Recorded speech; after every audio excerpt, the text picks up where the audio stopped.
Waddle is getting paid. Let's go. According to our Adam Schefter, Miami and the star receiver have agreed on a 3-year, $84 million extension that includes $76 million guaranteed. We know that's what matters in football, Stephen A. The deal makes Waddle one of the top 5 highest paid receivers in the league.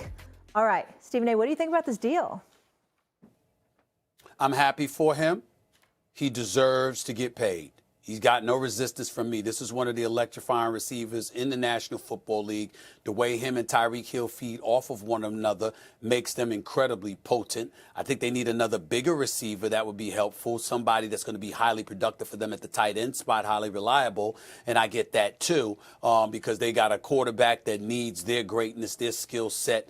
And obviously Tua feeds off of that because of his ability to throw the deep ball. But in intermediary routes and things of that nature, he might struggle a little bit because of his size and seeing over the line of scrimmage. I just think it's one of those things where Jalen Waddle has proven he deserves it. I'm looking at his numbers right here. 3 seasons in the National Football League, over 1,000 yards each season. Has only missed 4 games in his career, 3 games in his career, actually. I'm of the mindset the durability is there, the reliability is there, the talent is there. Keep him. And they paid him, and I think he deserves it, so I'm happy for him. Absolutely. I think people are sleeping on Miami, me personally, but I know the AFC East is very talented. Uh-oh. Yeah? Well, you know why, right? You know why, right? You know why, right? Yeah. It's that weather, listen, the second you go into inclement weather or cold weather, when you're accustomed to this beautiful weather all the time, it's going to cost you. That's their problem. That's why I don't believe in Miami, because you're going to go on the road. What you going to do when you go on the road if you ain't in a dome? SA, when you're out here, I'll have a snorkel waiting for you. September 5th, does it get any better than this? Patrick Mahomes and the defending Super Bowl champions face off against AFC contender, one of the most exciting quarterbacks in the league, Lamar Action Jackson and the Ravens. Now, keep in mind, the last time these two teams played in the playoffs was, of course, the AFC Championship game, and it was ugly. The Chiefs shut down the Ravens 17-10. Lamar Jackson, folks, he's not phased, though. Lamar? I mean, I really don't care who we play. It really didn't matter. At the end of the day, our goal is to make it to the Super Bowl. We lost to them in the playoffs. Just us beating them in the regular season really don't do anything. It just helps us, just keep stacking up wins to hopefully make it to the playoffs, if anything, to try to get in that same position again and hopefully, be successful. But it really don't matter who we play first game. Obviously, it's the Chiefs, but I really didn't care. D. Wood, back in the hizzy. Great to see you. Are the Ravens the biggest threat to the Chiefs in the AFC? I should be asking the Baltimore resident, but I'll start with you. I don't live in Baltimore. No?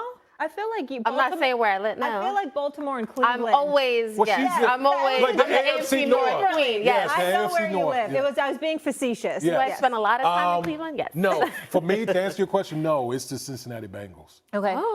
Yes. Joe Cool, he's the real deal. That's right. You get Joe Burrow back healthy. Listen, when we have a conversation about the AFC in particular, there's usually one person, Patrick Mahomes. Who's the guy who's been able to go toe-to-toe with Patrick Mahomes, whether it be at home or on the road? It's Joe Burrow.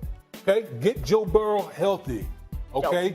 T. Higgins is back on the franchise Not happy, tag. but he's back. He's back. He's not happy, but he's back. Yeah. Okay? Obviously, we know Jamar Chase, and the explosiveness that he has. So that trio right there, to me, makes them the biggest threat to Patrick Mahomes and the Chiefs in the AFC. Okay. You know what? I'm happy with your answer. You know why? Give me a second, Steve. You know why I'm happy? Because I thought, Damien, that you would just go with the easy answer. I thought you were just going to go with, I'll just go with the team that looks the best on paper, the team that was in the AFC Championship game. I'm going to just say the Ravens. So the fact that you pivoted, I like it, because I'm going to pivot too. I understand why the Ravens are such a good team. That's a team actually I predicted would win last year's Super Bowl. But I'm going to say the Buffalo Bills. And here's why. Which quarterback has more experience? Steven? Not today, Steven. Not today, Steven. I cannot stand this man. I'm going to say Buffalo because here's the reason. No quarterback has gone up against Patrick Mahomes. He has the most experience going up against Patrick Mahomes. And had it not been for 13 seconds and his defense, they actually might have won that game against them, right? That seemed like a lifetime ago. It does seem like a lifetime ago. Here's why I'm confident about Buffalo. I think they're an unknown, and that actually might be a good thing. The loss of Stephon Diggs, it might be addition by subtraction. You have a team now, everybody's got to eat. You have an MVP caliber quarterback. I understand Lamar is the reigning MVP, but there's a reason why for several years we said if there's somebody that can knock out Patrick Mahomes, Josh Allen is that guy. There's a reason we were talking about him as somebody capable of getting his team to a Super Bowl and winning it. And if they don't, things are going to be bad in Buffalo. I think this is a pivotal year, and I think this is a reset for Josh Allen in a sense. Go ahead, Steven. Go ahead. For me personally, I'm not going with the Cincinnati Bengals because I got questions about T. Higgins and where is he gonna still be there, obviously, and then Joe Mixon's gone, so I got questions about that. When I look at the Buffalo Bills, you lost Stephon Diggs. I ain't doing that, and so I don't give a damn about y'all pivoting. I'm not pivoting at all. Leave that up to Ryan Clark and his crew, okay? I ain't pivoting, all right? I ain't doing all that. I'm gonna roll with the Baltimore Ravens. Now, listen. Here's the deal. Don't know if y'all remember this, the NFL aficionados that y'all are, because, as brilliant as y'all are, everybody, we get forgetful sometimes and stuff like that. I mean, it certainly happens to me. But I do recall Derrick Henry arriving in Baltimore. Mm-hmm. And do you know who that dude is? You know that? I mean, Lamar Jackson has Derrick Henry to give the ball to. I'm sorry. I can't ignore that. I cannot ignore that. Oh, no. So I'm looking at a team since 2019 as the second-ranked offense in the National Football League. I'm looking at Lamar Jackson. I'm looking at the other pieces they had already and the Rough Rider defense and the coaching of Mr. Harbaugh. And then you go out and get who the Dallas Cowboys should have gotten, which is Derrick Henry. Right. Oh, I'm sorry. I'm looking at that, and I'm saying, wait a minute now. Because, again, I don't have to rely on Lamar Jackson running the football because I got that dude back there. I could play off of him to create opportunities and play action, to throw the football. And I got a defense that's going to make up for any mistakes I make along the way. And I got a bell cow to chew up the clock. You understand? If not more than that, I got Lamar Jackson, the greatest running back we've ever seen at the quarterback position, doing what he's capable of doing. I'm sorry.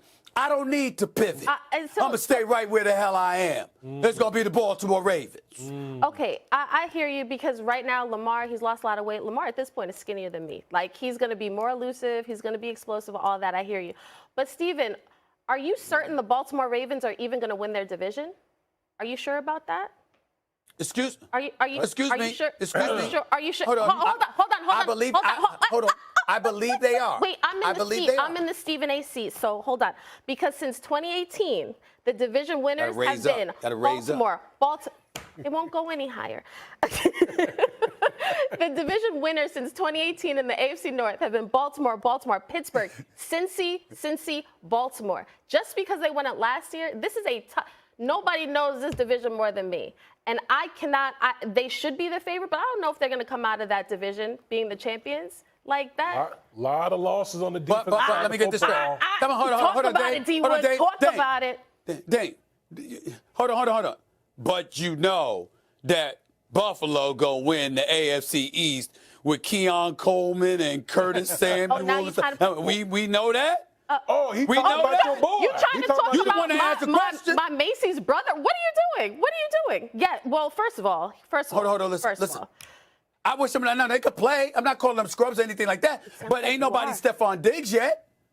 Okay. Oh, no. I'm not throwing no shade on the brothers. I'm just simply saying, when you talk about unknowns, you brought up Baltimore being an unknown. What the hell is known about Buffalo?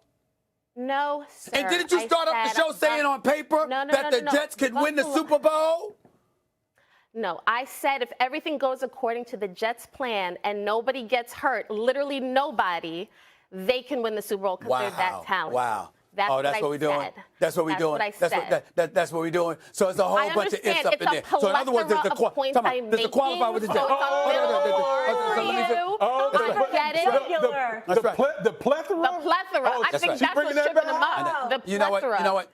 You don't have to be all truculent and persnickety. You can calm down a little bit because I'm in a good mood. You understand what I'm saying? You don't have to be that way. All I'm trying to say to you is that at the end of the day, you sat up there and you talked about the Jets, if this and if that, they could win the Super Bowl, and you're going to sit up there and talk about Baltimore being unknown, but we're walking around here acting like the Bills are known. They ain't known either. All right. I'll leave you with this. The Ravens were the only team with 13 wins in the regular Smile season at me, in the girl. AFC. No. Excuse me, I'm making a point, Stephen A. In the largest point differential in the AFC as well.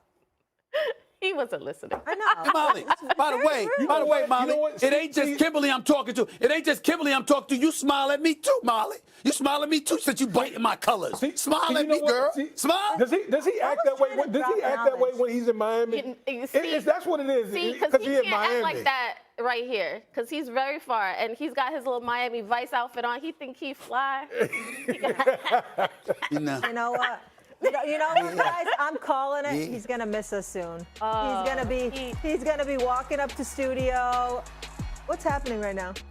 Are we going to commercial, Okay. guys? Coming up on Okay, First Take. there's a little music for SA. All right, we're going to break. Okay. Coming up. What are you going to live?